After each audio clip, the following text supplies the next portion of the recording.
Hi Whitney, it's Tuesday, February 21st. I didn't have time to record a video, but here is the picture of the signature from your copy of The Fault in Our Stars. Sorry, there's no Hanklerfish or Yeti. So, Whitney, I believe I have mentioned this to you before, but on Monday nights where I work, we have a man come in. He's friends with the store, and he and I usually play a game called Dust Tactics. It's an alternate history World War II game where the Germans killed off Hitler and destroyed the Nazi Party, and then found an alien spaceship with an alien inside, and used all that technology to develop things, like zombies and super smart gorillas. And so it's kind of weird and scary, a little bit sci-fi, but also like history-ish, and it's awesome. And then, of course, the Allies got a hold of that technology as well from what the Germans had, and they also developed walking tanks and things like, jetpacks and rocket-powered punch glove things. And it's kind of awesome. And so this Ron was playing the Allies that night, and I was playing the Germans because the Germans have lasers, another cool thing. And so this is just the setup before the game, and it's so much fun. Hang on. And poof, this is what the board looked like after we had placed most of our units on it.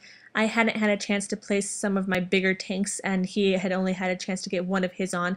There's not a whole lot of room, considering we're playing with 800 points worth of units. But this was the initial setup before things got really exciting. Our goal here was to control the buildings for victory points, like any game, usually. This is the board after about 2 rounds of gameplay. My big tanks never did make it onto the board. I just could not find room for them. It's a very small board. But, we did have some action going. We did manage to kill off some of each other's units. There are some of mine. Here's a close-up of the zombies. I'm not sure you believed me when I told you.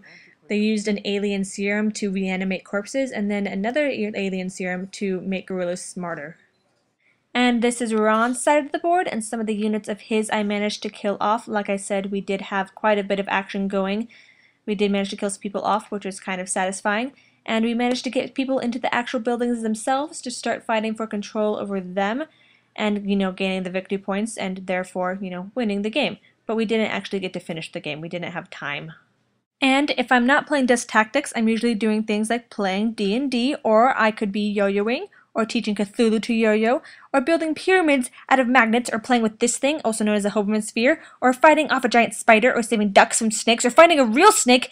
And yeah, well, work is interesting and fun. And so that is all I have for you today, Whitney. I'll see you on Thursday. Bye!